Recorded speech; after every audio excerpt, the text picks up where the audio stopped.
You guys see that okay? We do. Yes. All right.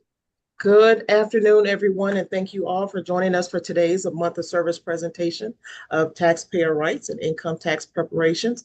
My name is Nia Murray. I am the programs coordinator with Neighborhood Recovery Community Development Corporation, and we are one of the partners in the A Month of Service collaboration. Also included, we have the City of Houston's Department of Neighborhoods, as well as the Harris County Tax Assessor Collector's Office, the Harris Central Appraisal District, Lone Star Legal Aid, the Earl Carl Institute, Texas Legal Services Center, and newly added this year is the Harris County Attorney's Office, as well as the Houston Volunteer Lawyers. And joining us today on behalf of those partners, we have Miss Marty Carmen Dollar and Joseph Barron, who will be presenting the information for you today. We want to welcome you all and thank you all for joining us again, and welcome to 2026. We have an array of different presentations that are going to be scheduled throughout this year, but this is the first one for the year for us. So again, we want to welcome you all and thank you all for joining us.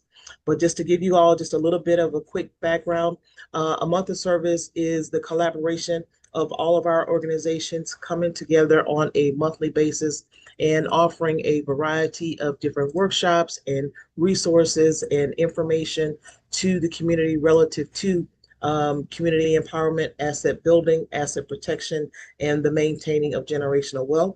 We know that there are a lot of people out there that do not have access to a lot of different resources, access to a lot of information that's available to them. So we decided to collaborate several years ago in an effort to create a larger impact, to reach more people, considering that we all service the same communities. And we wanted to make sure that we got as much information, as much accurate information out there as we possibly can.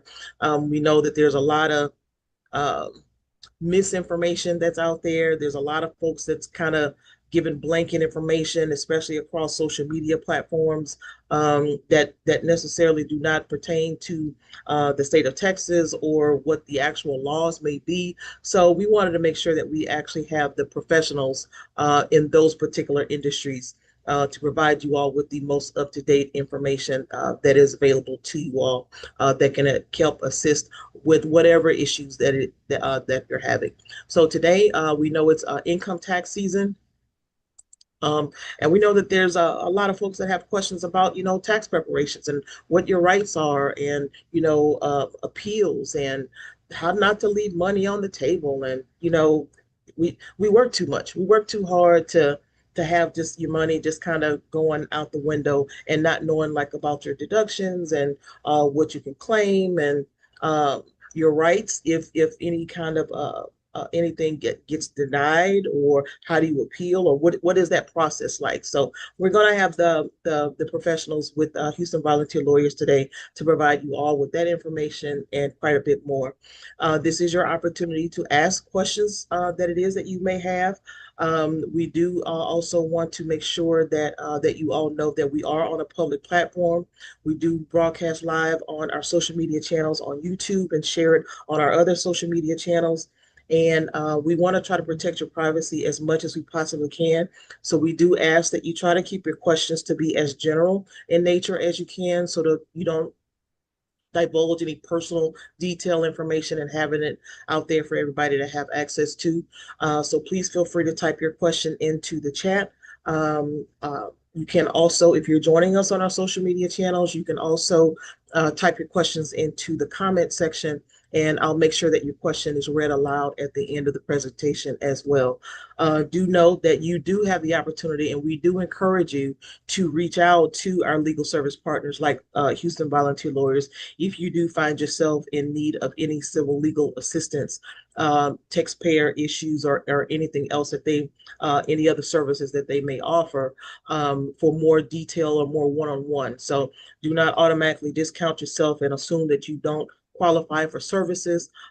We do encourage you again to apply, but for this particular presentation, we don't want to get into a whole lot of specific detailed areas about any one particular situation, again, because we are on a public platform and there's limited information that they can actually share with you as it relates to your particular situation without them getting more information. And we don't want to divulge that information here. So again, try to keep your questions as general as you can, but we do encourage you to be interactive, encourage you to answer questions or to just voice some concerns that it is that you may have as it relates to taxpayer rights and income tax issues. So with that being said, again, we want to thank you and welcome you at the following this presentation.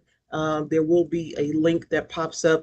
We ask that you just take a couple of minutes to complete the survey that goes up and let us know if the information was helpful, if there are any presentations that you all may be interested in throughout the year that you want more information about, or some kind of an issue that's impacting your community or your neighborhood, then please let us know so that we can take that into account as we're scheduling throughout the year. But with that being said, we're going to go ahead and get started, and I'm going to hand it over to Joseph Barron and to Miss Monty Carmen Dollar. So go right Thank ahead. you. Thank you very much for having us. We appreciate being here. Let me go ahead and share my screen so I can get our slides up and going.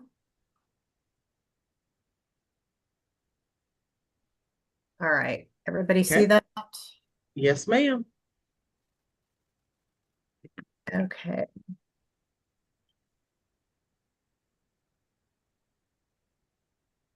Okay, my name is Maudie Carmen Dollar. I am a supervising attorney at Houston Volunteer Lawyers. And I've got Joe Barron with me. He is a Hunton Andrews Kurth Fellow, working as a staff attorney in our office for a couple of years through that law firm's fellowship. He has a previous background in tax, which has been instrumental to our program. I am working with him in really trying to serve as many people as we can. So let's get started here. We're going to talk about what our HVL tax clinic does and go over some of the rights that you have as a taxpayer. Just one second while I get one of my screens squared away over here.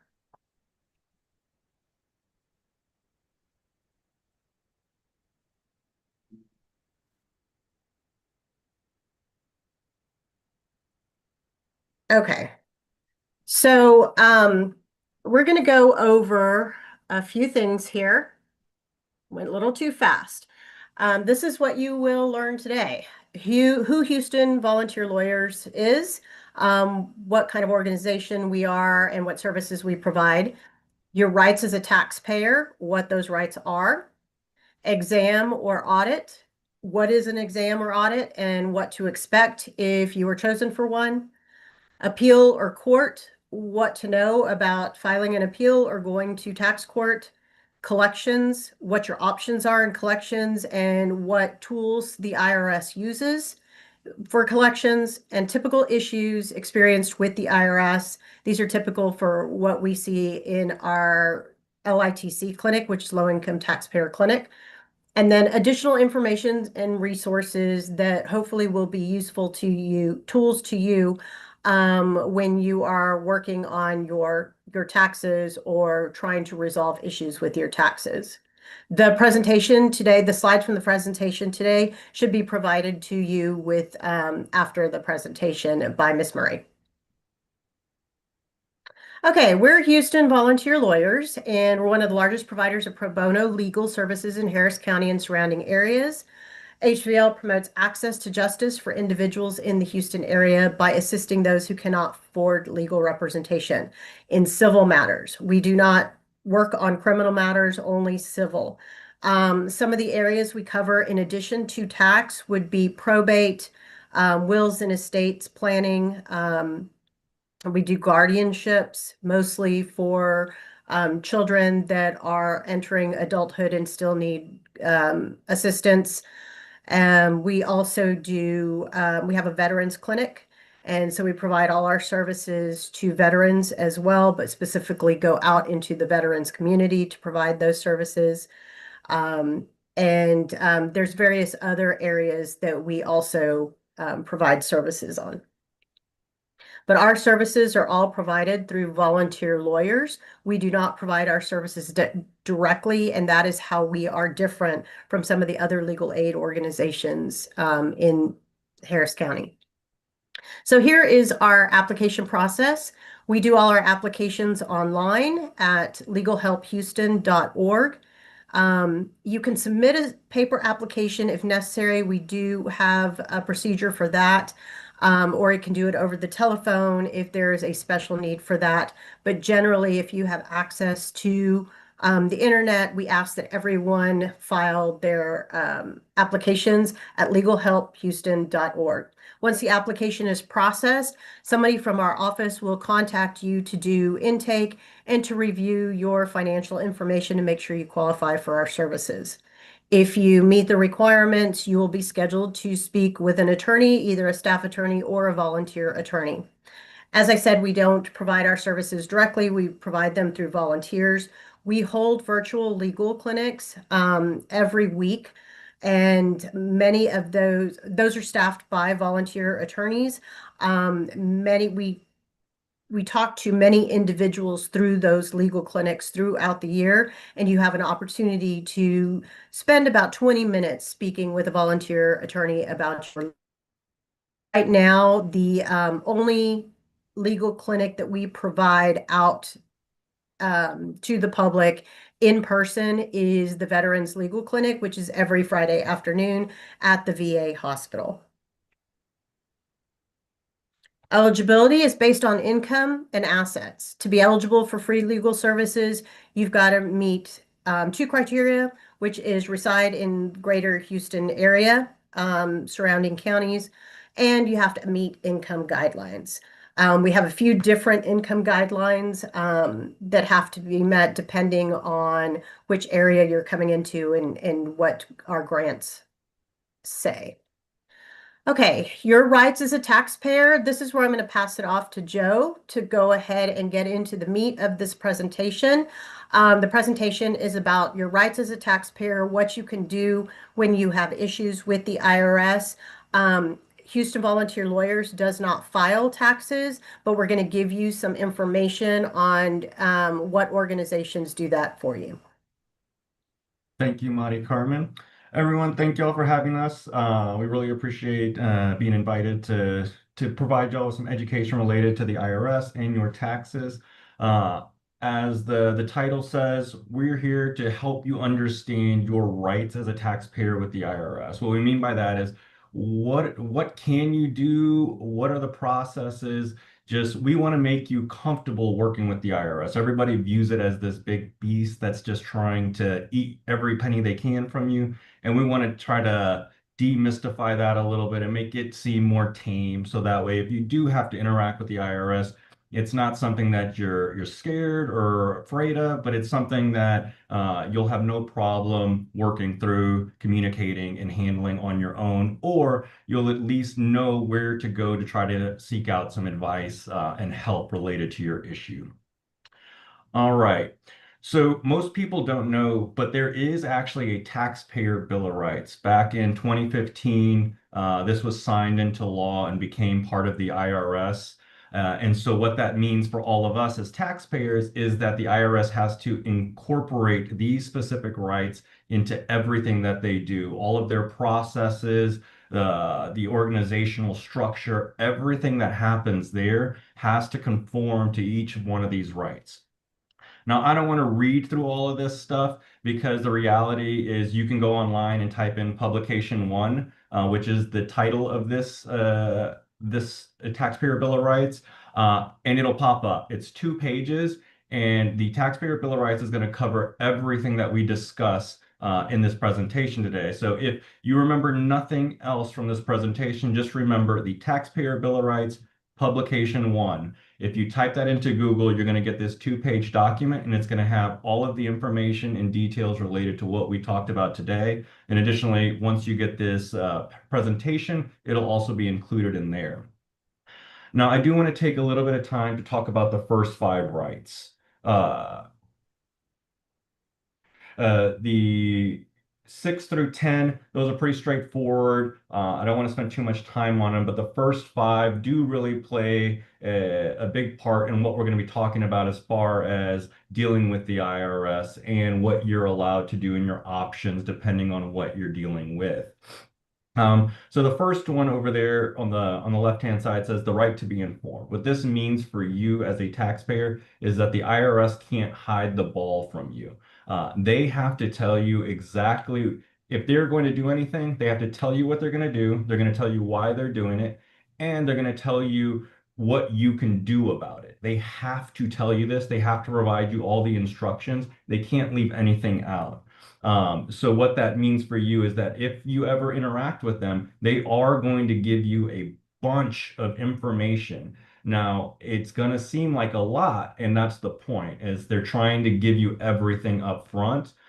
It's on you as a taxpayer to actually exercise every one of these rights. So when they send you that information, if you read through it, it's going to explain what you can and can't do. And so we always recommend that you read through everything. That number two, the right to quality service.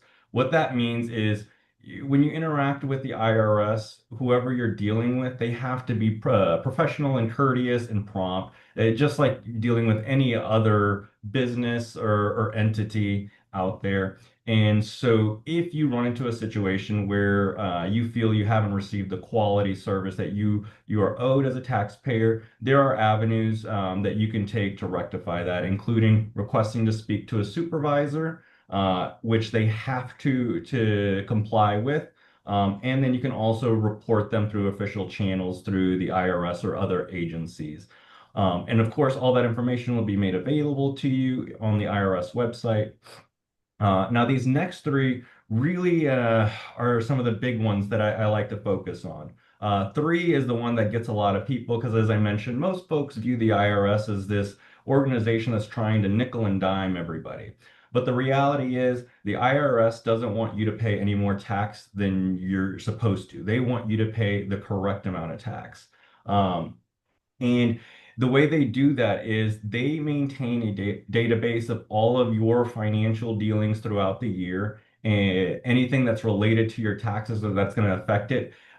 Think your W-2s, your 1099s, any type of information that's getting sent to you to file with your tax return, that gets sent to the IRS as well. And so they're maintaining that database. And so when you submit your return, they're just checking it to make sure that everything lines up. So they truly are just trying to make sure you're paying the correct amount of tax. But if for any instance, what you submit doesn't reflect what the IRS has, they're going to send you a letter to let you know, which goes back to that right to be informed. And in that letter, they're also going to tell you if you disagree with us, here's what you can do. That's going to be your fourth right, the right to challenge the IRS's position and be heard. Anytime the IRS makes any type of determination, they're going to let you know what that determination is and what you can do about it if you disagree. This is going to be more so your exams, your audits, if you're familiar with that. If not, we'll discuss those here in a minute.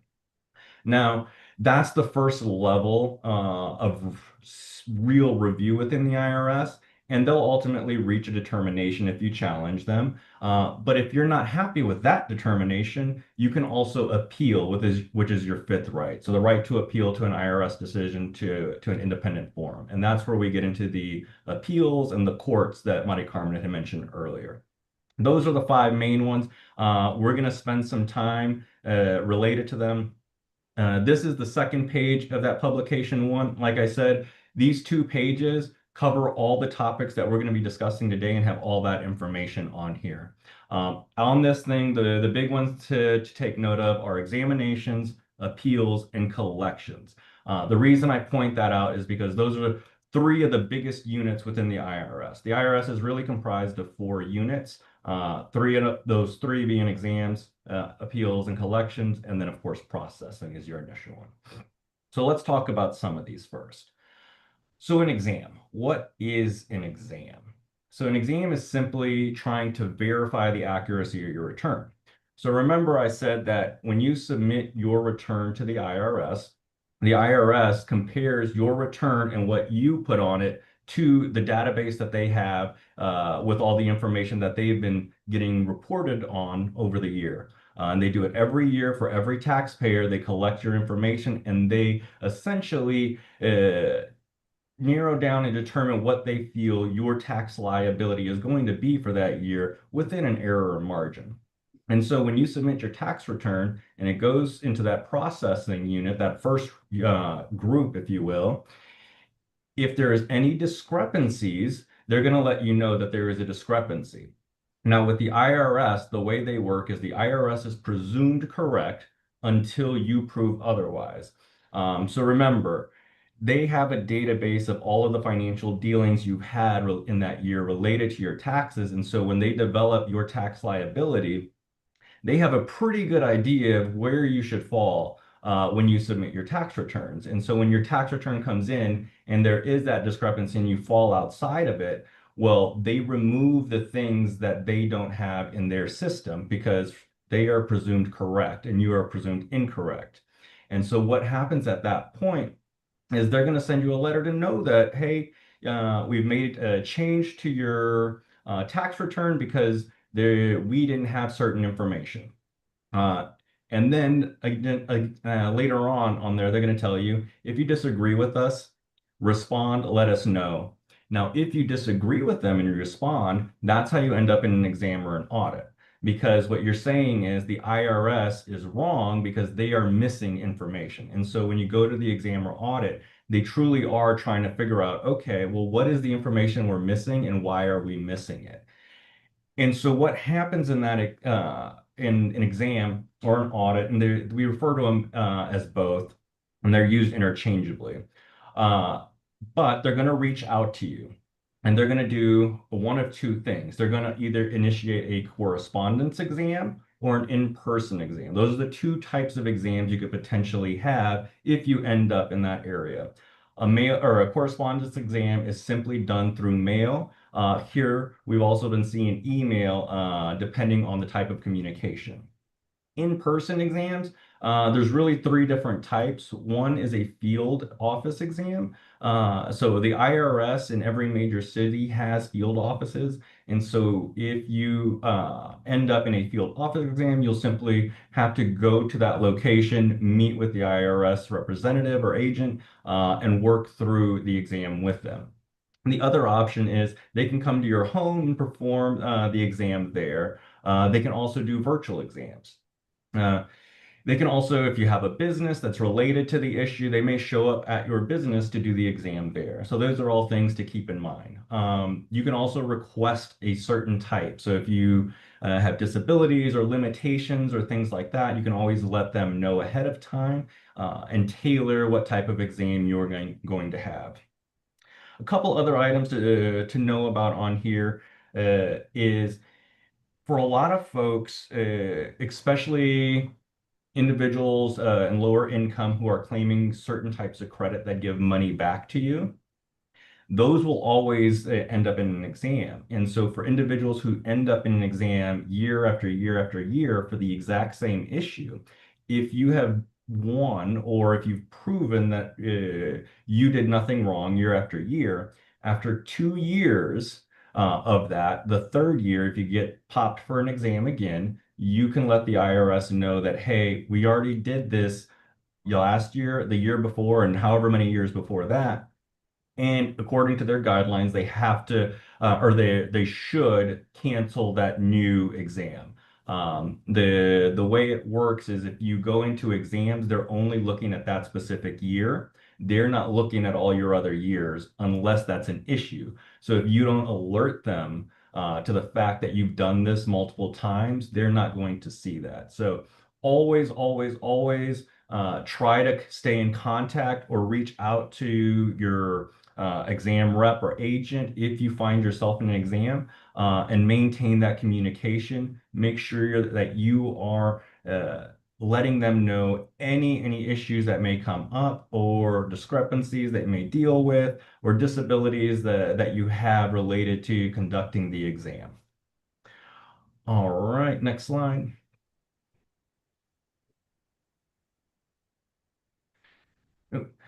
So how are exams going to get started? What's it look like? Let's kind of walk through an example so you know what to expect if you find yourself in this situation. So remember, when you submit your tax return, it goes into, let's say, this first group, which is processing.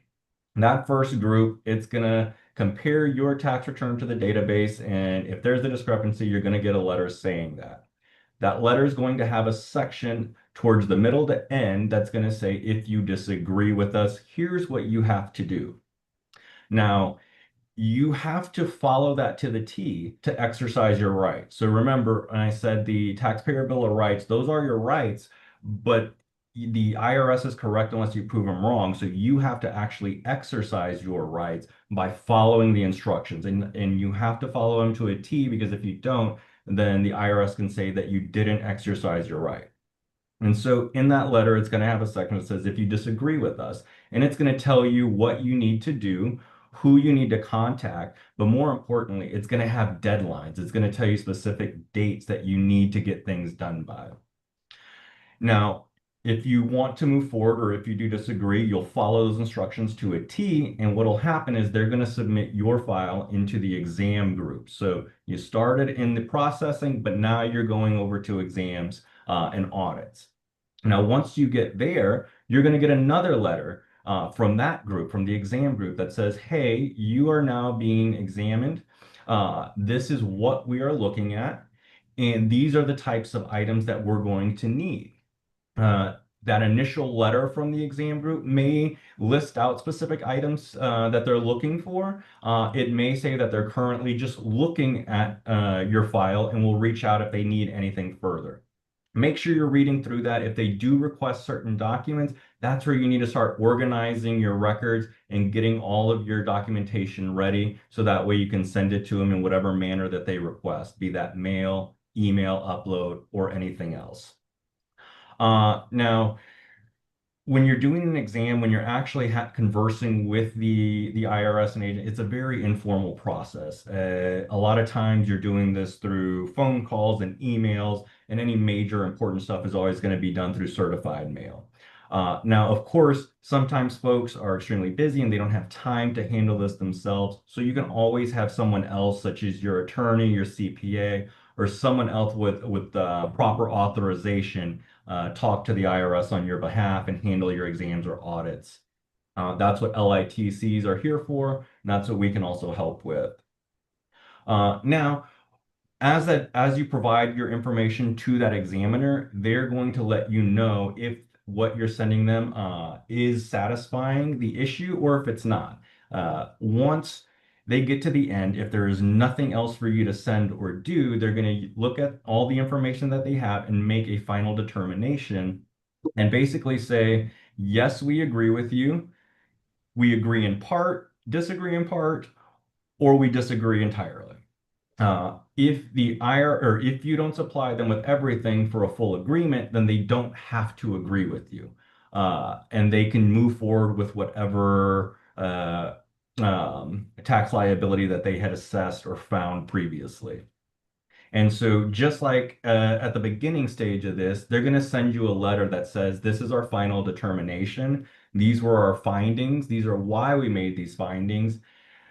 But also, there's going to be a section on there that says, hey, if you disagree with the findings from our exam unit, here's what you need to do. Here's who you need to contact. And again, most importantly, here are the dates you need to get this stuff done by. And that moves us into our appeals.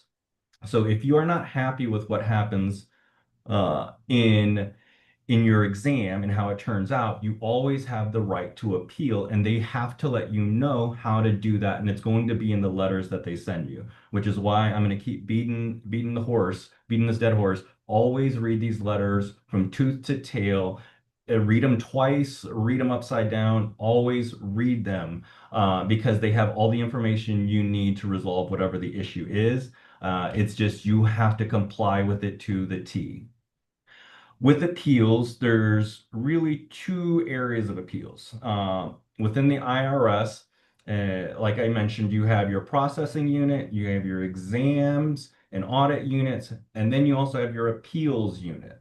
So the appeals is an independent office within the IRS. What that means is It doesn't talk to the exam office. It doesn't review the exam finder's notes or anything like that. If you decide to appeal an exam, you go to the Office of Appeals and it's like starting fresh. Now, the nice thing with the Office of Appeals is these are seasoned IRS representatives. These are folks that have been doing this for a significant amount of time, have a lot of institutional knowledge, but more importantly, they have a lot of discretion in what they do compared to your exams and audits grouping.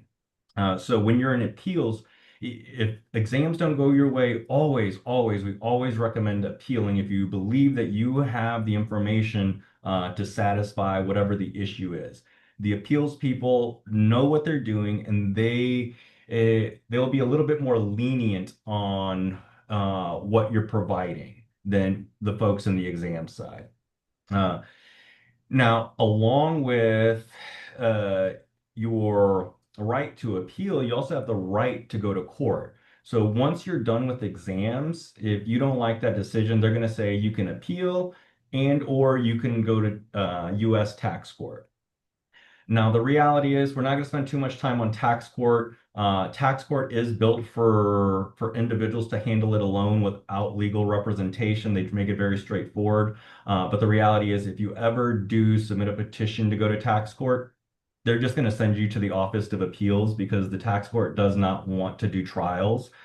They want the IRS to try to settle all of their issues. And so the tax court is its own unique entity outside of the IRS. It has nothing to do with the IRS. And so what'll happen is if you ever submit a petition there, they're going to look and see if you worked with the Office of Appeals within the IRS. If you have, then they'll proceed as normal. If you haven't, they're going to send you right back to the Office of Appeals in hopes that you're going to reach a settlement and you won't have to proceed further in court. And you have the Joe, I'm sorry to interrupt. Is tax court pro se friendly? Yes, tax court is pro se friendly. It is built for you to go there without a lawyer and to talk to the judge, talk to the IRS counsel, and work through whatever your issues. It is very informal. Everybody here is U.S. tax court, and they, of course, get scared. Nobody wants to go to court. As an attorney that goes to a lot of different courts, I can tell you it's one of the nicest and most informal courts out there. The judges really do just talk and they're trying to help you figure out the problem, and they work with you as the individual that doesn't have representation. So please don't be scared if that is one of your options or your only option that you need to move forward with. Now, after appeals, just like well, once you're done with appeals, as the taxpayer, that's pretty much the end of the line as far as trying to fight back and correct whatever the issues. Uh, Depending on your circumstances, there may be some unique situations, but by and large, if you come out of appeals and you don't get the results you want and you still have a tax liability, meaning you owe money to the IRS, then you go to the next group, which is collections. So this is that fourth group within the IRS. Now, collections truly is no different than any other collections agency out there. The whole role of it is to recover the money that's owed to the IRS. On the screen, you can see the publications if you want to go learn more about them. But the reality is, there's only a handful of things that can be done here. Next slide. Thank you. So first off, I want to start with the IRS and what they can do, and then I want to talk about your options as a taxpayer. The IRS, they have a lot of tools at their disposal to recover any funds that are owed to them. But by and large, what we see them do is going after people's assets, garnishing wages, things like that. Now, outside of the IRS going after that money and going after all of your stuff to try to recuperate that money, they can also notify other government entities such as the State Department. And so if you do have outstanding debt that you are not actively working to rectify, they will send you to the State Department, and the State Department will deny your passport applications. And if it goes on for a significant amount of time, they will revoke your passports. So these are things to keep in mind. So I say this because always try to take action Any action's better than none. And so what kind of actions can you as a taxpayer do if you find yourself in collections? Well, really, there's three main ones. There's a lot of different options depending again on your unique circumstances and situations to undo the things that the IRS has done. But by and large, if you owe money and you are not you're done contesting it, you admit like I do owe this money, then there's really only three major options for you, and it's the ones you see up top: installment payments, delaying collection action, and offer and compromise. I'm gonna go a little out of order really quick. Delaying collection action, we refer to that as currently non-collectible. What that means is you can call the IRS and you can ask them to put your account on a pause, essentially. So if you find yourself in a hardship situation, you're tight on cash, you don't have extra funds to pay off this debt, but you don't want to just leave it hanging and not do anything about it, you can call the IRS and talk to them, explain your situation, and ask them to put your account into a temporary, currently non-collectible status, or ask them to delay collection action. And what that does, if they grant it, is for 12 months, they will not pursue any type of action towards you. They're not going to try to go after your assets. They're not going to try to garnish your wages or anything like that. You are basically just on pause. Now, that's the good part. The bad part about putting your account on pause is you're still collecting interest and penalties daily. And so your tax liability is just going up and up and up and up by the day. It's just they're not going to take any action. And depending on your specific situation, you may be able to continue extending that year after year. But for most people, at some point, it's going to end, and then you're going to have to move on to a different option. Other options, if you can't pay in full, include payment plans or installment payments. Basically, you will talk to the IRS, let them know your income, your assets, your expenses, and they're going to say, based off of what you've provided, you can pay about X amount of dollars.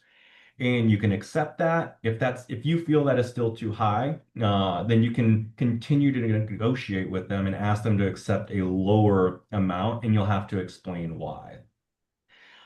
If installment payments are just out of the question, you don't have any disposable money to make payments every month, then one of the other options you have is what's called an offer and compromise. This is truly a negotiation with the IRS saying, look, I owe you this much money. I agree I owe this money.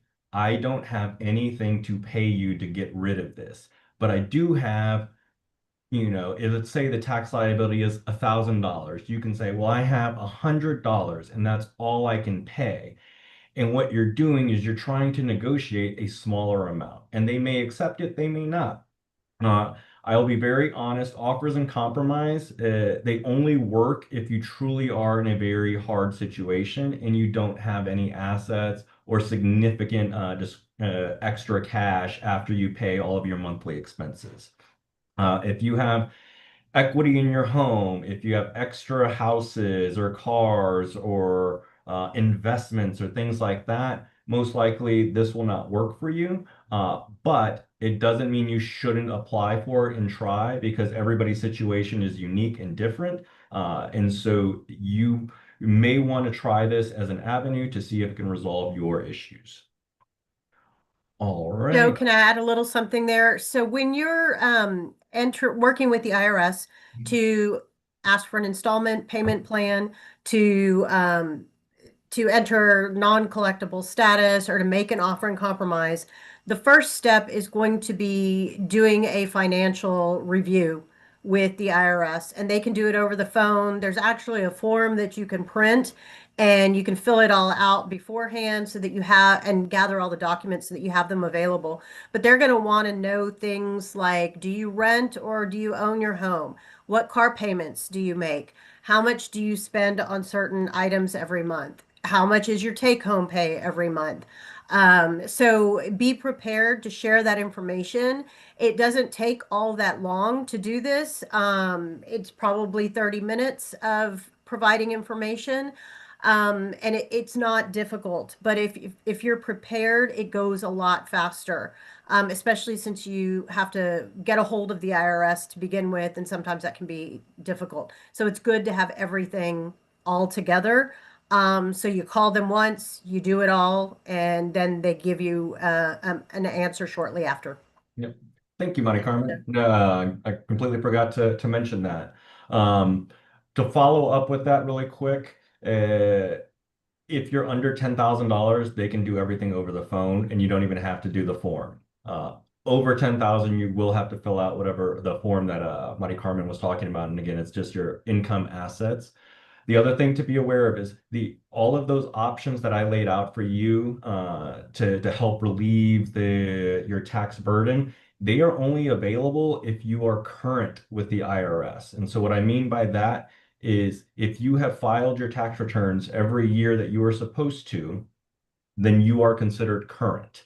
And if you have missed any year that you were supposed to file, then you are not current. And if you are not current, the IRS does not have to work with you in any way, shape, or form.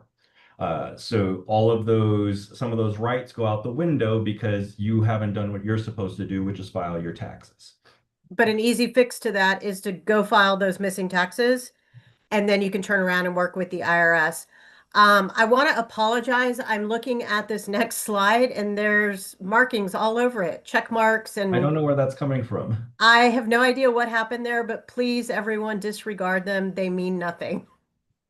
Um, Before I jump into the tax frauds, do see a question in the chat that says, do penalties apply during the delayed collection period as well, or just interest? Interest and penalties, both of them, accrue daily. If you have a principal balance, a debt that you owe the IRS, that principal debt is going to incur interest and penalties daily until it is completely paid off, regardless of what status it is in. All right, so major tax frauds and schemes. I encourage everybody to go to the IRS website and type in tax fraud, schemes, any of these keywords. What you're going to end up popping up with is a report. Every year after tax season, the IRS releases a report of the top tax fraud schemes that they've identified.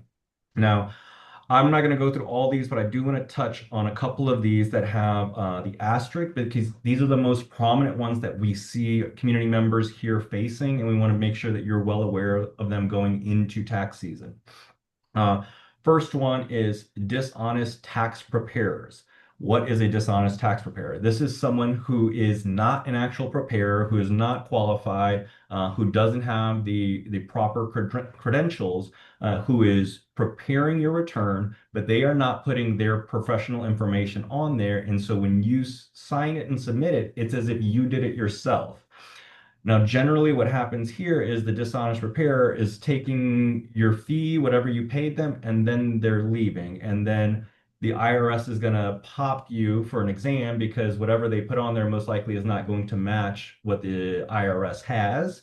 And you're going to be left having to deal with whatever issues that they did. Um, the With the IRS, remember I said they are correct until you prove them wrong. Additionally, you are the one who agreed to all of the numbers on your return if you signed it, unless you can show otherwise.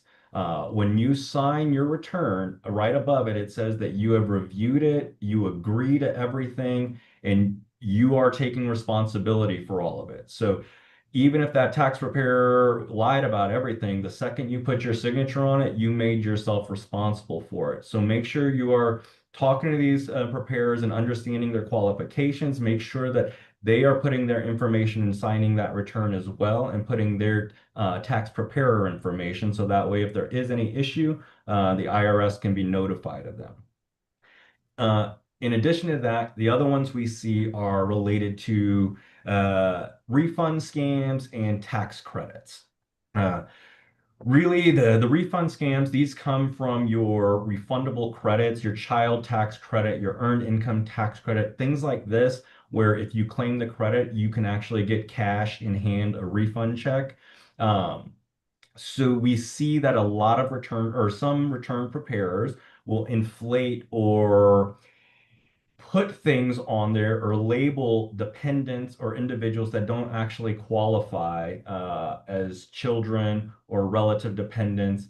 And that gets the individuals in trouble because, again, once you sign that return, you are attesting that that is true and correct and everything is right. And so if they identify any discrepancy on there that takes those credits away, and then you're going to be on the hook for paying them back. And then, of course, by that time, you've already paid your tax preparer or whoever else, and they are gone. So just be cognizant of that. If you see that they're claiming things or you see numbers on there that you don't know, ask questions, ask them to explain it. You can ask them to provide you anything and everything. Whatever that tax preparer does for you, you are entitled to see. You're entitled to know. So please ask them questions. The other one is the fake tax credits. So in addition to claiming like certain refundable credits, they'll claim other types of credits for businesses that people don't actually qualify for. The biggest one we see is what's called the fuel tax credit. Now, this is a credit that's meant for farming and any off-road style businesses that have off-road vehicles that have to use lots of gas and other types of fuel. It is very limited on who can take it, but we've seen a lot of 1099 or like Uber drivers, Lyft drivers, folks like that that have claimed on our returns. And when we ask them about it, it's like, oh, well, my tax return preparer told me I qualified for this. And that's not the case. They don't qualify. Most people will not qualify for that credit, but it is a very large credit. And so preparers will use it to inflate the refund when they submit that return. So that way their payment or the whatever you're going to pay them is usually tied to how much of a refund you get. So the higher they inflate it, the more that they're able to make as a tax return preparer. But of course, the IRS catches it, takes that credit back, and now you owe it back to the IRS, and you're the one left having to pay it, and they've already ran off. Um, and this is very important. The IRS very rarely is going to go after these tax preparers that are committing fraud and scamming taxpayers because you usually sign the return, though, so they're coming after you. They will annotate that this person committed fraud against you, but at the end of the day, any of those errors are still going to be assigned to you and you're going to be responsible for fixing them. So please pay attention to what your tax preparers are doing, ask questions, and don't be afraid to push back and not sign things if you're not comfortable. Yeah, always review what they're submitting on your behalf before you sign it. Another just side note is, like Joe said, the IRS, you signed it, you're going to be responsible for it. However, the IRS does want you to report it.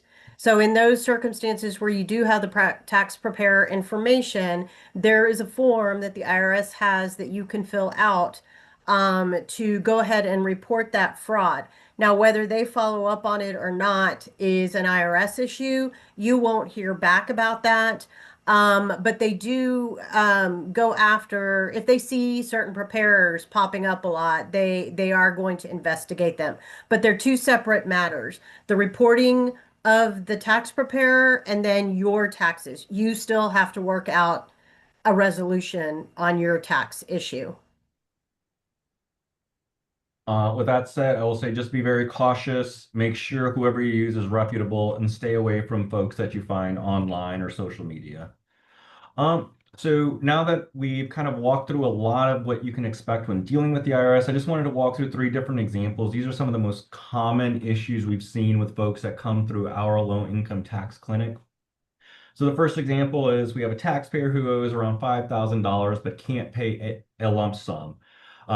And they just can't pay it outright. And so what we end up doing is we'll help them put their IRS account into a currently non-collectible status while we help set them up a payment plan that works with whatever discretionary income they have. Next example we have is elderly taxpayer who owes $15,000, has no assets, and can't afford a monthly payment plan. So why do we have elderly in here? Because the IRS looks at what the probability is that someone's going to be able to pay something back. And If someone is a lot older on fixed income, the likelihood of them being able to pay back is significantly smaller than, say, someone that's in their 20s or 30s that does have a larger income. And so in somebody in this situation where they can't afford any monthly payment, they don't have any additional assets, they don't own anything, well, the IRS is never going to collect on them. They're never going to be able to get their money back. And so this person is a great candidate for an offer in compromise. And so we would help them submit an offer in compromise for the lowest amount that they could possibly pay. And I will say offers in compromise, you can go all the way down to $1. Whether or not they're going to accept it is a different story, but you can take it down to $1. The last one we have is a taxpayer who owes 10,000 and has a payment plan already, but they're falling behind. The monthly payment is just too much for them. Well, if you run into that issue where you have tried to resolve it, you've set up a payment plan, but now we're a year or two down the road, your situation has changed, you can reach out to them and try to reduce it. You can negotiate and explain your hardships and get a smaller payment. So don't ever feel like you don't have options. You can always try to negotiate with the IRS. Again, as long as you are current, as long as you have done everything that you're supposed to do with them, they're going to work with you as much as possible. All right, and I will turn it back over to Mari Carmen to walk through some resources so that way you know where to go for help. Okay, I'm realizing, thank you, Joe. That was really good information. I'm realizing that whatever these little marks and things are on here, I don't know how they got there, but I will say I may have done it and just don't know how I did it and how to remove them. So I apologize if they're distracting. We want to provide some additional information and resources for you that we think are very helpful. So the first thing is setting up an IRS account online and what the benefits are. This is a great tool for anybody personally, just to be able to go into their IRS online account and see all the notices that have been sent by the IRS. You can see the taxes that have been filed. You can see the documents that have and information that have been provided by employers, your retirement accounts, your different accounts, things like that. You can see transcripts of your taxes, of the actions taken by the IRS. So it is definitely an account that everyone should set up if you don't have one already. It does use ID Me, which means you have to provide certain pieces of information and you have to scan them and send them in, or you can do a live call. But once you set up that ID Me account, you can use it with any of the government websites. I know Social Security Administration uses it, the Veterans Administration uses it. And one of our attorneys brought up a really good point. If you don't go in and set up your ID Me account, somebody else could set it up for you as identity fraud. So it's always a good idea to go in and set that up, even if you're not going to use it. Get that ID Me account set up so that nobody else can set it up and pretend that they are you. But you can get all this information on the website. So I'm about to show you a video from the IRS YouTube channel. They've got a great channel that's got all different kinds of videos that you can watch through that give you details and information about some of the different functions and issues that the IRS has. Now, finding it is going to be a whole other issue right here. I set it up. I don't know where I'm going to find it. And while Mari Carmen's looking for that, one of the fraud things IRS online account. Go ahead, Joe. Oh no, I was going to say one of the fraud schemes that they've noticed, it has been people committing identity fraud to access people's online accounts because then that gives them access to all of their information, and so they can start filing fraudulent returns and things like that on your behalf, so they can receive the benefits. Okay, let me see if I Stop, can. stop your original screen share and then choose the video. Go and then do screen share again and go to the video. Well, let's see if I can find where the video is. I just pulled it up and we are going to have to do it again. IRS online account for individuals. I don't know where it is. For you to manage your personal We federal can hear it. I can't see it. Save time by going online instead of calling and waiting on the phone. To get started, go to irs.gov/account. Once there, click Sign into your online account. Is your browser open? Can y'all see it? Which helps the No. No. Do share. From the Account Home tab. Okay, let's try the share again.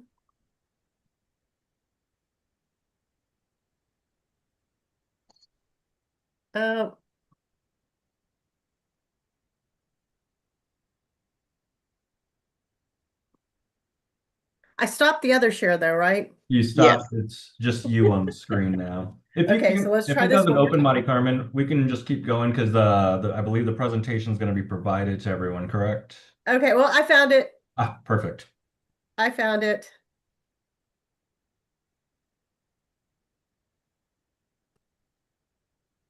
Can y'all see that?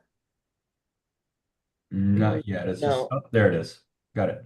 Account for Individuals is a tool that makes it easier for you to manage your personal federal taxes. Save time by going online instead of calling and waiting on the phone. To get started, go to irs.gov/account. Once there, click Sign into your online account. From there, you can access ID.me, which helps the IRS verify and protect your identity and data. From the Account Home tab, you can quickly see your account status card displaying any amount owed. You can make a payment or create a payment plan through the View Payment Options link. You can also view pending, scheduled, processed, canceled, or returned payment activity from the Payments tab. You can also view your tax records in the Records and Status tab. You can see digital copies of certain IRS notices in the Notices and Letters tab. IRS Online Account is also available in Spanish. The IRS continues to add improvements as part of our transformation work, so be sure to check back often for new features. Log into your IRS Online Account today to better manage your personal taxes by visiting irs.gov/account. And you can see over here on the right all the different videos that they have.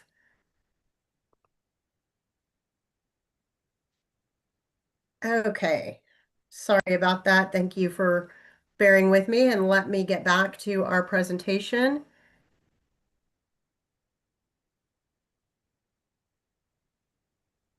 And as an FYI, I'll include that link so that people can go directly to it when I email the copy of the presentation as well.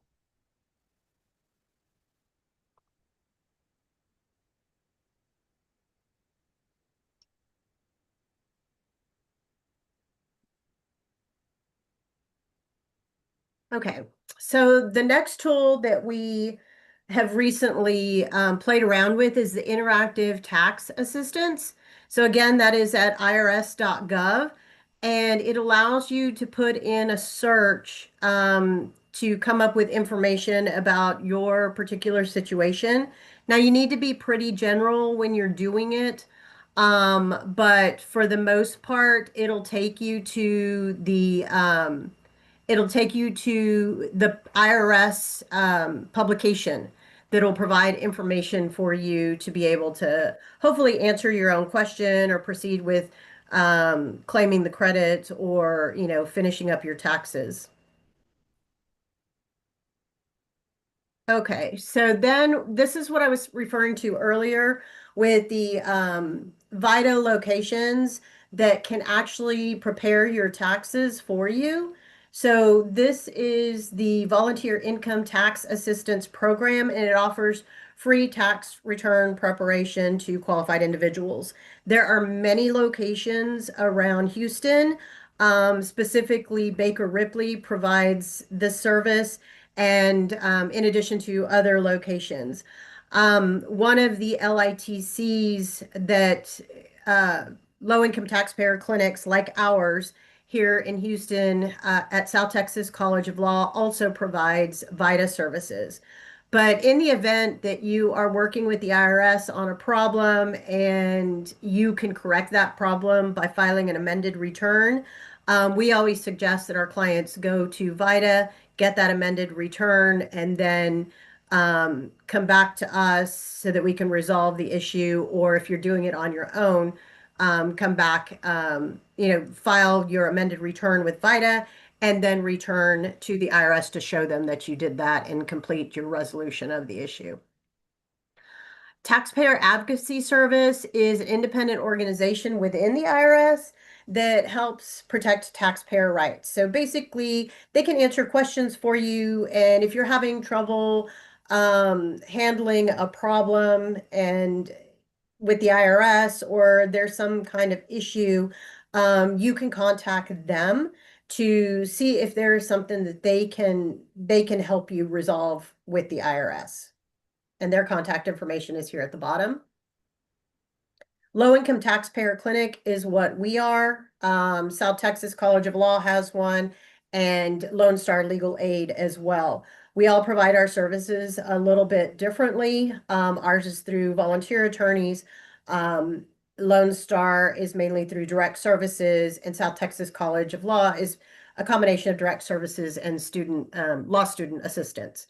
So these services also are free for the most part, and we try to provide services in other languages as well. Here's the IRS contact information, forms and publications. They've got lots and lots of forms and publications. If you go to irs.gov, look around, you will see there is a wealth of information there. And it is all very helpful. There's a lot of it, and it may lead to, other questions, but for the most part, you can find good general information there at the irs.gov website. And then, of course, there are a couple other resources, the Small Business Ombudsman and Treasury Inspector General, for other issues that you may experience. And I believe that's it. We have one question. Why doesn't VITA assist with rental property tax prep? Is there a tax support program for rental taxes? So unfortunately, a lot of the volunteer programs, whether it's low-income tax clinics, VITA, volunteer income tax preparation, a lot of these are built for individuals that don't have businesses or additional income outside of just their normal job. So essentially, it's deemed if you're pulling in rental income or other things like that, then you'll be able to provide seek out your own assistance. Okay. There's another question that I got. Is there a set limit on charitable donations to claim in a tax year? So I am not a tax preparer. I don't prepare those, but what I would recommend if you do have those questions is talk to your preparer, because they change every year. It's going to be different depending on what your circumstances are. Things can look different for you. And same thing with VITA. If you're going to go to VITA, you can talk with them about that and just bring all of your receipts and anything you have. Okay. Some people aren't familiar with our tax system and don't always file by the deadline. Are there penalties for this? Yes. So every year you have to file your tax return by April 15th or the following business day if it's on the weekend. However, you can file for an extension. So you can, if you have your online account that Mari Carmen was talking about, you can do it on there. You don't even need the account, and you could do it online if you want to. But you would just file an extension basically saying, here's what I think I'm going to be, and I will submit my stuff no later than October 15th. And so they will extend it out to October 15th for you to submit your return. But yes, if you owe money after April 15th, the due date that your return was supposed to be in, you are going to incur interest and penalties so long as you have a tax debt. And even after, if you've missed the deadlines, you missed the April 15th one, you didn't ask for an extension, you missed the October 15th, you still need to file your taxes. You are going to incur penalties and fees, but the taxes still need to be filed or your problem's going to be even bigger. So just to kind of go off of that, so yes, you need to file your taxes, but Remember, at the beginning of this presentation, I said that the IRS collects all of your financial transactions that relate to taxes. So they know what you've been doing that year and whether or not you're supposed to have a return. If you don't submit one, the IRS is going to make one for you. And the problem if they make it for you is they don't care about your expenses, your deductions, or things like that. They only care about the income and how much taxes are paid on that income. So if they prepare that return for you, they are not going to include your standard deductions or itemized deductions or anything like that. And your tax liability is going to be greater. And then it's just going to cause the process is going to take longer to resolve because then you're going to have to fix that issue and then still get your returns and everything filed. And Joe, they don't let you know right away that you're missing your taxes. It could No. be at the Generally, total. you won't know that there's an issue for a while. The IRS, unfortunately, does take a little bit of time to communicate with folks. So most of the taxes that are going to be filed this year for tax year 2025 that are getting filed within the next couple of months, the most of those that are going to end up in an exam or audit or things like that won't be popped for another year or so. It takes some time for them. They can go after stuff as far as 3 years back. So they may barely start popping people from their 2, 3, 4, 5, yeah, 22 tax returns this year. So you may not get it right away, but they will let you know. Did you say that they can only go back 3 years for an audit? Generally, they're only going to be able to go back 3 years unless there's some very unique circumstances that basically put your account on pause. It most likely is not going to apply to most folks, though. Okay. Another question here. I'd like to know if if there are any changes for the filer with an ITIN or income tax identification number, so people so that people can still do the file and register their business with no social security number. That's getting out of my wheelhouse, but Oh, your ITIN is going to act no different than a social security number for the purposes of the IRS. That's all it's doing is it's replacing the social security number so they have a way of tracking whoever the individual is and the taxes being reported for that year. It shouldn't change anything, but again, talk to whoever your tax preparer is that's going to be putting it together to verify that information. what is it that people should know about the money that they receive from like what do you call it? Cash apps and Venmos and all that kinds of stuff. Because I know that there was supposed to be some IRS now being reported to the IRS when people are getting Yep. money from Cash App and stuff like that.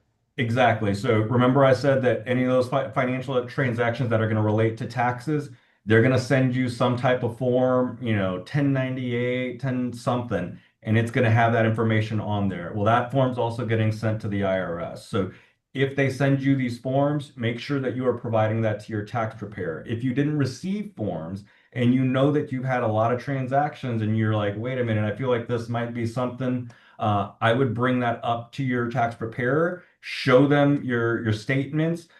Maybe yours just didn't cross the threshold to qualify for having to be reported. That's a good thing. But maybe there was an error, there was an issue. So it's always best to check with whoever is going to be preparing your taxes. But you have to be the one that is informing them and engaging them to ensure that you're getting that service and that they're doing it appropriately. Does that apply to PayPal as well? All of them. All of them. Okay. All right. Cool. Good deal. The other thing that I wanted to ask about, and then I completely lost train of thought just now, because I was looking in the chat to make sure I didn't miss anything. I think I got all of those. Just double checking my emails and things, make sure I'm not missing anybody's questions here. Of course.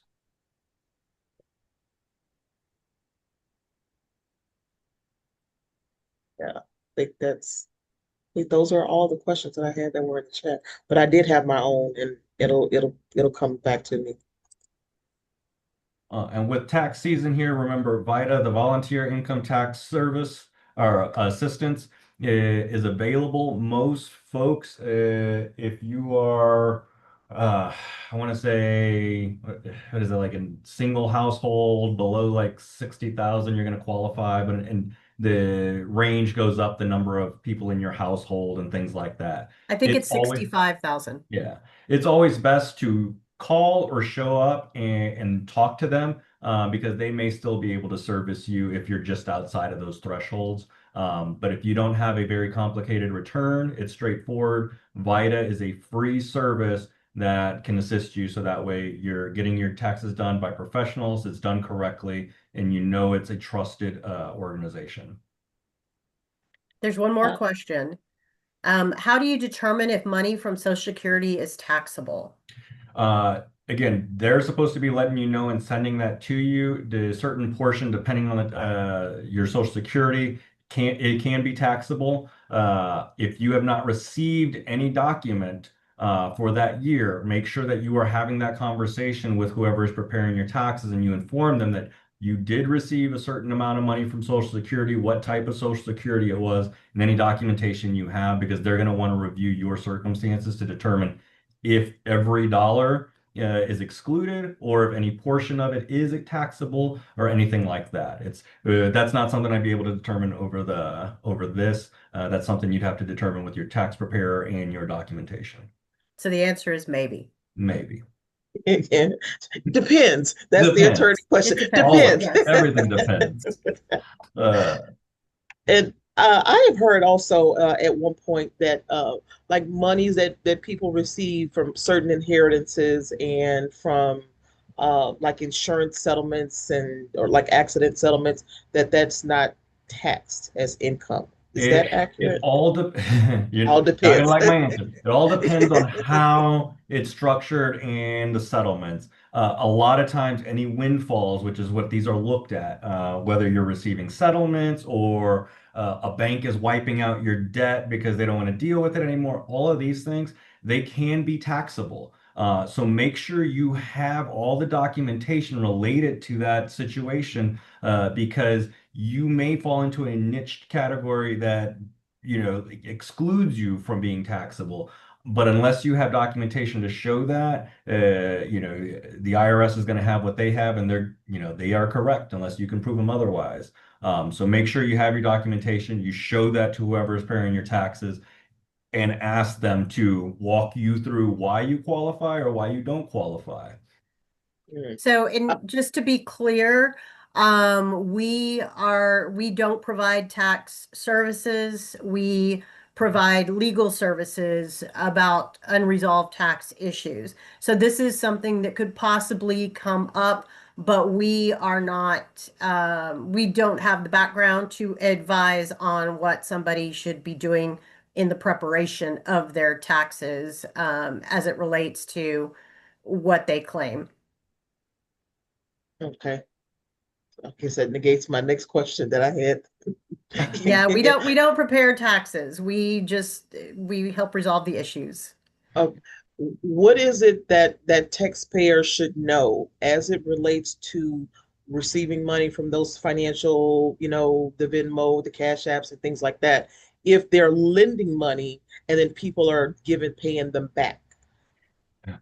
That gets even a whole more complicated because now, Yeah. again, financial transactions, certain things are supposed to be reported to the IRS.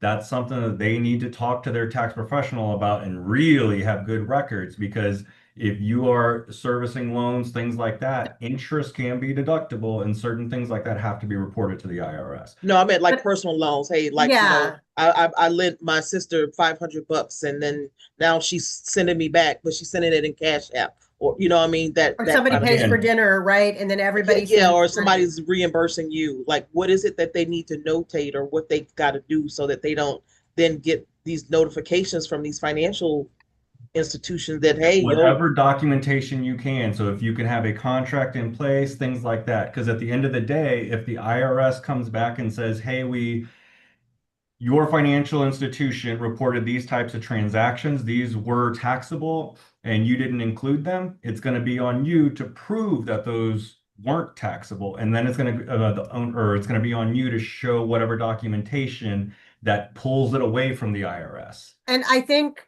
what everybody uses this to send money back and forth to their friends Mhm. or whatever, right? When we go out, we split the tab, whatever. This is new. Joe, isn't it Yeah. a new This is requirement that very they're new, and we're reporting? going to be figuring out And together. so I don't think that issue has come up yet, but I'm certain that it will in the future. I Mm, don't know how they're determining, I don't think we know how they're determining what is taxable income and what is you paying somebody back, right? The only thing I can think of are there those notations in there that we mhm, tend to put silly stuff in sometimes. And now I'm like, oh, there might be a reason to put Hmm. dinner at whatever with friends, Exactly. on this date. That's all I can think of. So that you can show some people use it more than others on just a day-to-day basis. mhm. And so, it might be something to keep track of in the notes section of those apps. But honestly, this has only been a requirement, Joe, for maybe 3 years, 2 years. Yeah, yeah. And I It's don't even know that they did anything with it the first year. We haven't seen anyone on the back end with issues that required us to go fight with the IRS about it. But I'm Mm. sure it'll be coming.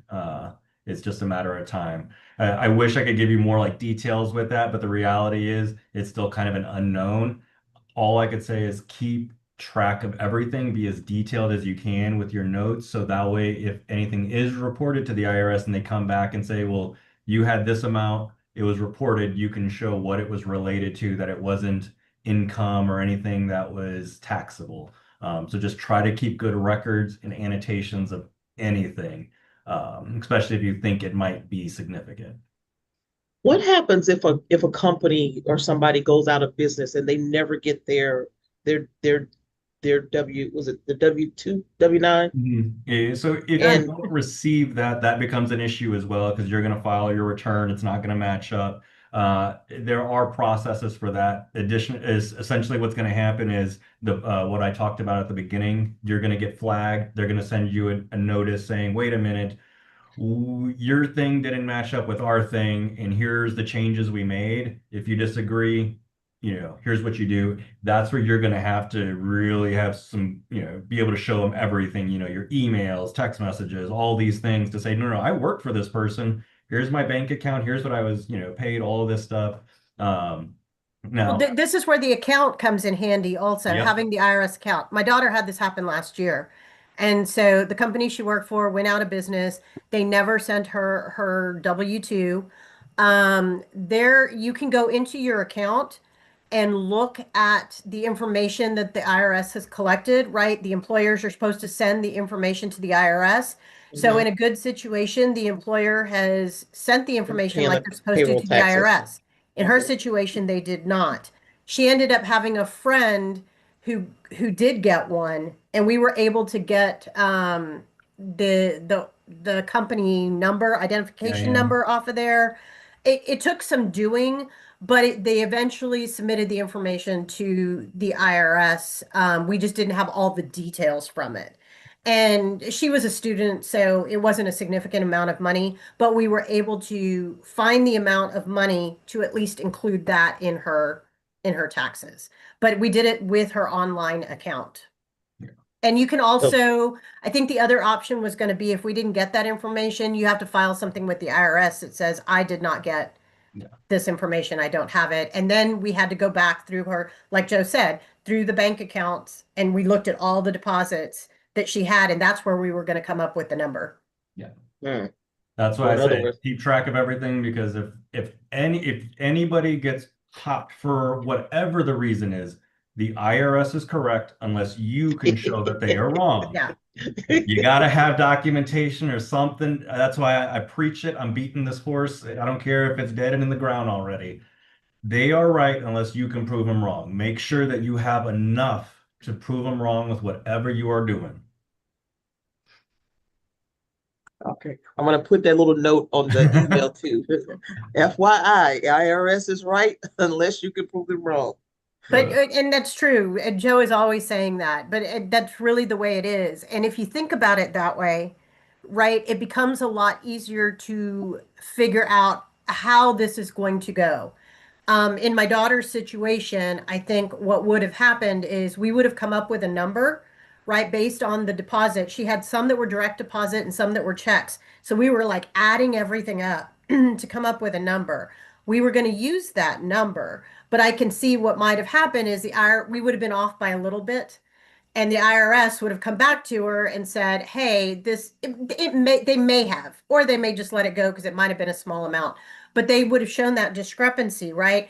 The IRS would be right in that situation unless she could have proved, no, no, no, I'm correct. But in that situation that I just described, we probably would have had to go with the IRS because we wouldn't have had, detailed proof. And it was probably correct in that specific situation.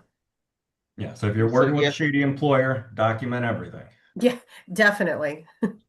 so yes, the burden of proof is on us as a comment that somebody put in there. Yes, burden of But proof is on you. there was Absolutely.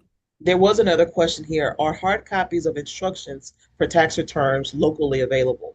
I don't know if there's hard copies anywhere to go to. You may be able to go to like the law library or something, but every instruction, every form is on the IRS website. If you don't have access to a computer or the internet, please go to your public library or whatever your Hmm. local resource is for that. Access the IRS website.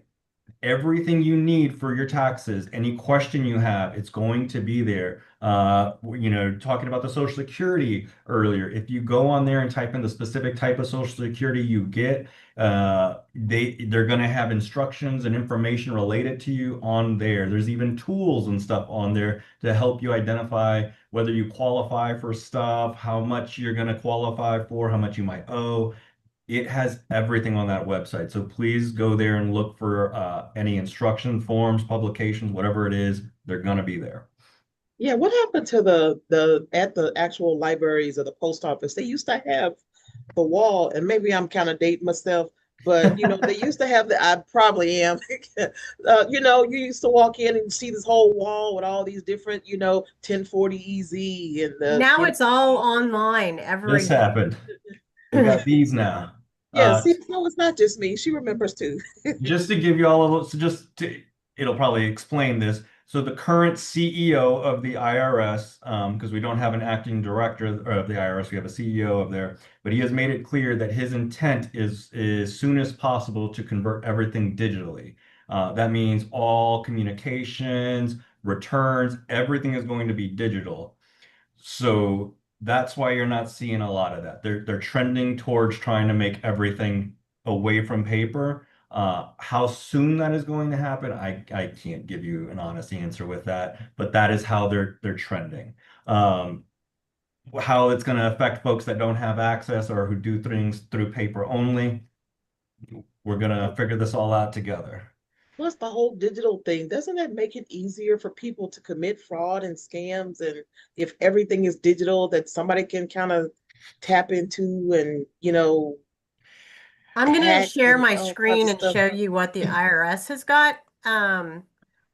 If y'all don't mind, let me know when you can see it. It's loading. Okay.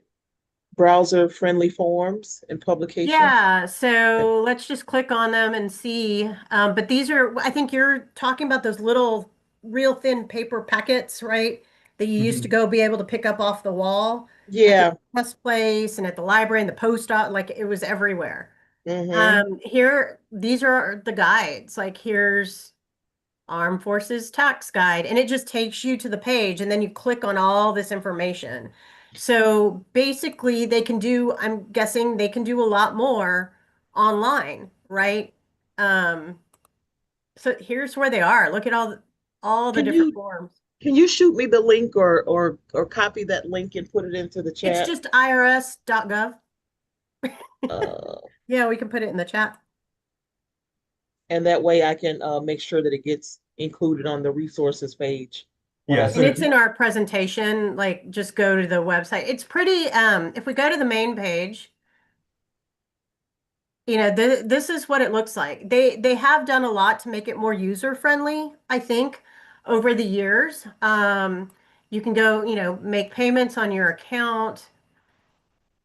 refunds. You can check to see where your refund is. You can get information. Um, Here are the different credits and deductions, and you just go through and you click on all the different things that might be available, like, and it's going to take you forms for business credits. There are all your forms. So it may take a little, playing around on the website. Nobody wants to play around on an IRS website, but it's fascinating how much information they have managed to put in there. And it seems like for the most part, it's user friendly. It keeps getting more user friendly. The actual tax code is not user friendly, and the information is not. But one of the other things that Joe and I played around with on there was the AI assistant. I don't know where it is on this on the You just website, type but you in can type interaction. in um, child tax credit. Do you want to start a review? And you can put in, it says, how many kids do you have? Then it goes through and asks you a series of questions. Yes, you qualify. No, you don't qualify as your outcome. So that can give you kind of like a first look at whether you qualify for earned income tax credit, for child tax credit, just by inputting certain information, and it'll walk you through. Yep. So for the person that asks for hard copy of instructions of tax returns, that depends on what kind of tax return they're filing and the deductions and the all of that kinds of stuff that needs to go in there before in order for them to know what instructions that they need. Yeah, because Mhm. unfortunately, hard copies are going to be hard to come by unless you're the one printing them. It's just everything's trending to digital. They assume everybody has a phone these days. I guess they're forgetting that there are some seniors that may not have kept up with technology, and I honestly am not sure how they're going to accommodate them, especially with folks that are so used to just paper versions of things like that. Uh, Mm-hmm. just because, well, even with us, we don't have any paper versions of anything. All of our stuff is all digital. Mhm. We're working with the IRS, everything's all digital.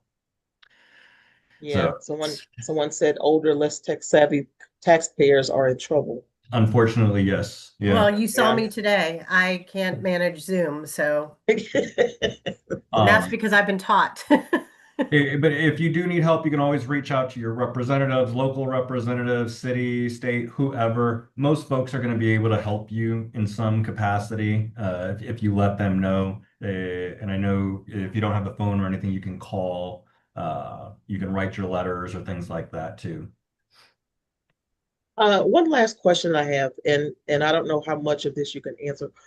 How what are some of the most common issues or problems that you all come across as it relates to a lot of independent small business owners and filing their taxes, especially like the Uber drivers, the Lyft drivers, the what do you call it, the Instacart, all those folks that are technically independent Yep. contractors. What's the most common issue? Couple couple of issues with those. One, not reporting it. People don't think that it gets reported, and so they never include it on their returns, which it is being reported. The IRS already knows about it, and so they're going to pop you for not including that income on your returns.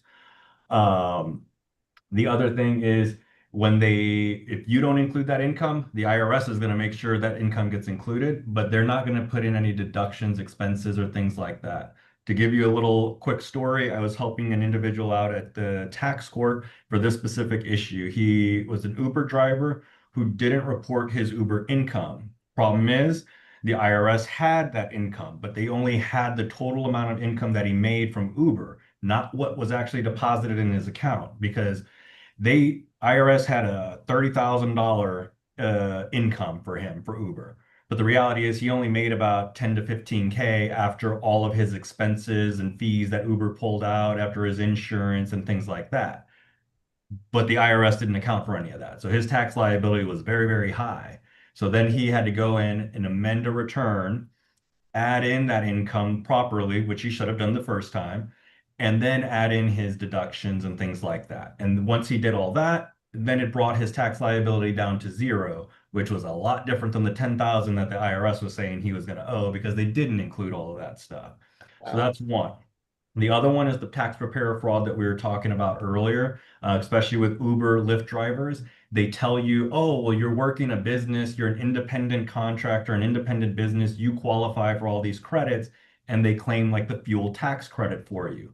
But you do not qualify for it because you drive a regular vehicle on the regular roads. You do not have specialty equipment that are off-road, farm, things like that. You do not qualify if you are an Uber or Lyft driver for the fuel tax credit. So if your tax preparer tries to put it on there and say, hey, you can claim $50,000 this year for this fuel tax credit. No, you cannot. And you are going to end up in trouble for that.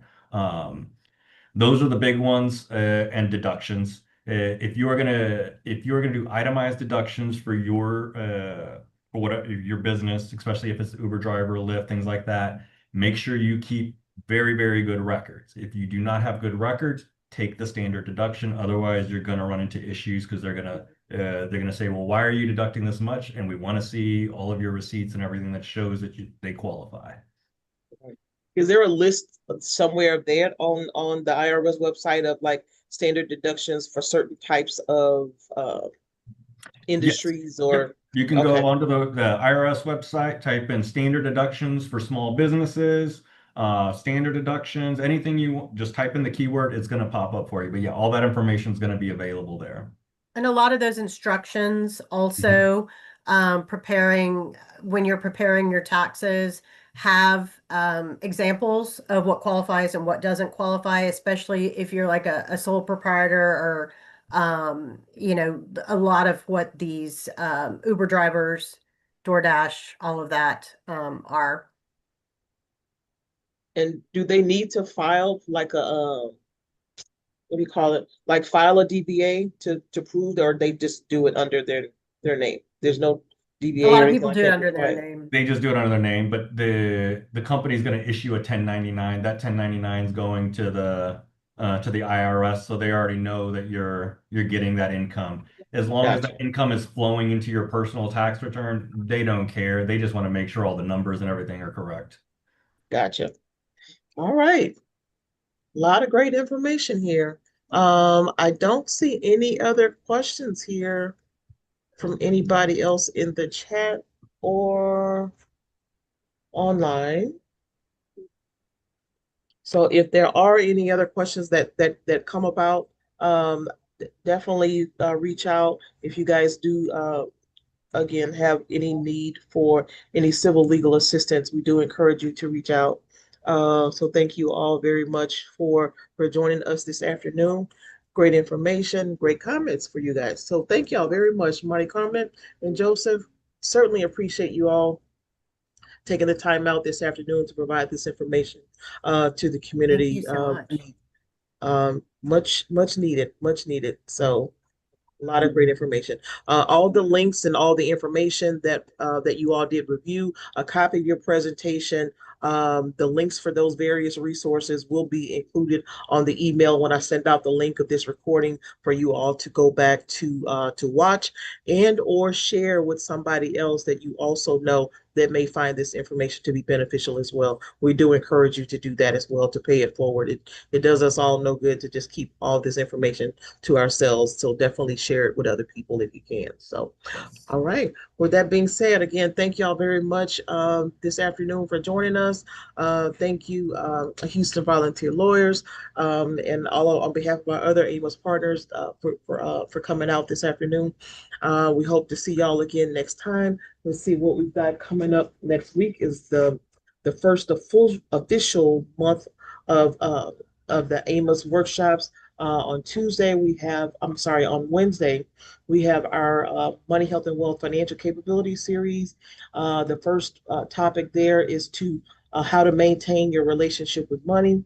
We have our wills and advanced legal planning, part one, and why do you need it, on Thursday, and then we have our first time homebuyer education class that's scheduled for next Saturday. So if you guys are interested in attending either of those, I will include a calendar on the email that I send out those as well.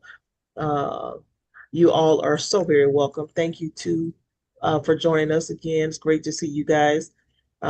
We used to do these sessions in person, and it's kind of hard to recognize people's names, but we don't see the faces anymore. But I do definitely recognize some of the names of the folks that are in here. So thank you guys for continuing to support a month of service and this collaboration.